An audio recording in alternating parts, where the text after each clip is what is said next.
Alors, rapide vidéo pour montrer, du moins, bon, détailler la première étape liée à les déclarations CAF sur démarche simplifiée. Donc, déjà, la première chose à faire, c'est aller sur Google Sheet. Et pour aller sur Google Sheet, c'est cet onglet. Et là, on va sur Sheet. Quand vous cliquez sur Sheet, vous êtes censé, du moins, c'est censé vous ouvrir une page. Du moins, voici comment se présente la page d'accueil de Google Sheet. Et ce qui nous intéresse donc, c'est MDP CAF, donc mot de passe CAF. Et quand c'est fait, là, il y a l'adresse de démarche simplifiée, c'est déjà ouvert chez moi. Ce que je fais, c'est que je sélectionne donc une période, par exemple. Une crèche, autant pour moi. Je vais prendre Sainte-Geneviève. Je copie l'adresse, connexion,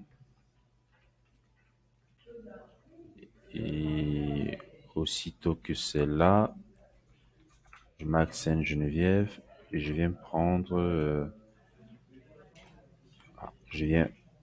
son mot de passe. Quand c'est fait, je le renseigne là et j'appuie sur se connecter. Alors, voilà, ça va ouvrir. J'enregistre le mot de passe, ça va ouvrir. Voici la page d'accueil de Déma Simplifié aussitôt que les accès sont correctement renseignés. Donc, quand c'est fait, l'autre chose à faire, comme je disais, c'était d'ouvrir Moulaga ainsi que BSO Central, ou chacune de ces crèches-là. Donc, là, ça charge de mon côté. Là, par exemple, voilà, c'est déjà Sainte-Geneviève. Et vous avez vu tout à l'heure sur Démarche simplifiée, c'est Sainte-Geneviève que j'ai ouvert. Donc, je viens là, je vais sur Facture. Sur BSO Central, je cherche Sainte-Geneviève aussi. Le voici.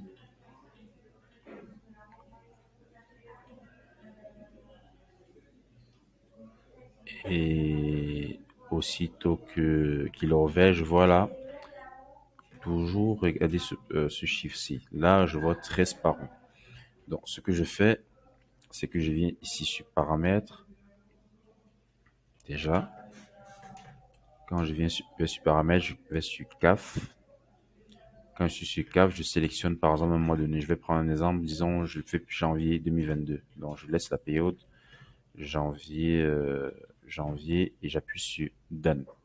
Quand c'est fait, ici j'ai les éléments, comme vous pouvez le voir, 13 enfants. Si je compte à partir d'ici, il y a effectivement, là, on a 14 enfants autant pour moi. Là, on a 14 enfants. Et ce que je fais, c'est que je vais me rassurer que pour la période indiquée, c'est-à-dire janvier, Moulaga a aussi 14 enfants. Bon. Parce qu'il se peut que l'un des enfants soit préinscrit, mais la facture n'a pas été établie pour la période concernée. Donc, ce que je fais, c'est quoi? C'est que ici, je vais ouvrir un second onglet de ce central. Là, j'ai le nom des enfants ici. De ce côté, j'ai donc là, j'ai le nom des enfants, j'ai le nombre d'heures de garde. Là, j'ai le tarif. Ici, j'ai le département concerné. Là, j'ai le département concerné. Ici, j'ai le taux horaire. Toujours se rassurer que le taux horaire ne dépasse pas 10 euros. Toujours. Toujours se rassurer que le taux horaire ne dépasse pas 10 euros. Qu'il soit égal, inférieur ou égal à 10 euros. Donc, aussitôt que c'est fait, je viens ici.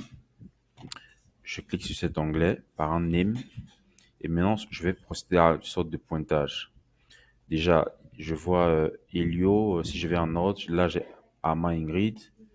Ici aussi, j'ai autant pour moi. Là, j'ai Armand Ingrid, l'enfant c'est Mamie Lenny. Et ici, voilà cet enfant. Si je retrace là, voilà, on a Mamie Lenny, je peux le cocher. Et voilà, c'est que le parent c'est Armand Ingrid. Je cherche Armand Ingrid ici. Armand Ingrid, le voilà.